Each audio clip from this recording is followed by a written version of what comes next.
Nabi Umar sahabat.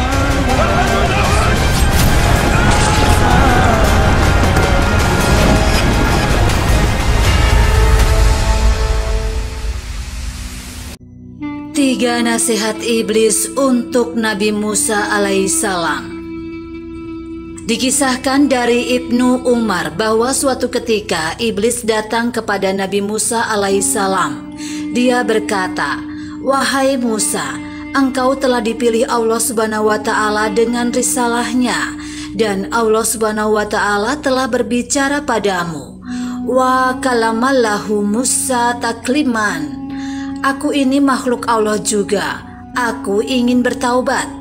Karena itu mohonkanlah syafaat untukku agar Allah Subhanahu wa Ta'ala mengampuniku." Nabi Musa alaihissalam kemudian berdoa kepada Allah Subhanahu wa Ta'ala. Maka Allah berfirman, "Wahai Musa, aku penuhi permintaanmu. Tapi katakan pada iblis agar dia bersujud pada kuburan Adam terlebih dahulu." Setelah itu Musa memberitahukan apa yang difirmankan Allah Subhanahu wa Ta'ala kepadanya. Bagaimana reaksi iblis?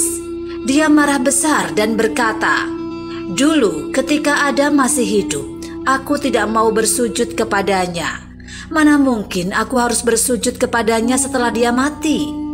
Karena sikapnya tersebut, iblis tidak mendapatkan ampunan dari Allah Subhanahu wa Ta'ala. Setelah itu iblis berkata pada Musa, "Musa, aku berhutang budi padamu.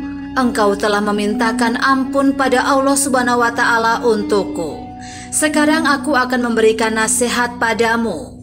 Ingatlah aku dalam 3 keadaan, agar aku tidak membinasakanmu. Pertama, kalau engkau marah, ingatlah aku. Karena saat engkau marah, ruhku berada dalam hatimu dan mataku berada dalam matamu. Kedua, ingatlah aku ketika engkau menghadapi peperangan. Aku datangi anak Adam. Aku ingatkan dia tentang anaknya, istrinya, dan keluarganya, hingga dia meninggalkan medan perang. Dan ketiga, hindarilah berduaan dengan seorang perempuan yang bukan muhrimmu. Ketahuilah, pada saat itu aku akan menjadi utusanmu untuknya, dan menjadi utusannya untukmu." Dalam banyak riwayat terungkap bahwa zaman dulu iblis seringkali menemui orang-orang soleh, terutama para nabi, untuk berdialog dengan mereka. Dari pertemuan tersebut seringkali terlontar kata-kata hikmah dari iblis berkaitan dengan strateginya dalam menjerumuskan manusia. Untuk zaman sekarang, biasanya iblis, di sini disebut setan sebagai penerusnya, tidak langsung berhadapan, tapi langsung masuk ke dalam diri kita.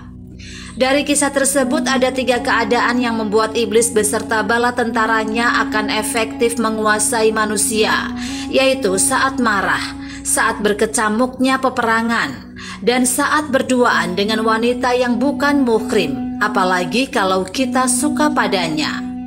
Hal ini sangat logis karena dalam 3 situasi tersebut kondisi psikologi seseorang sangat labil, sehingga seseorang berpotensi untuk bertindak di luar kendali akal sehatnya.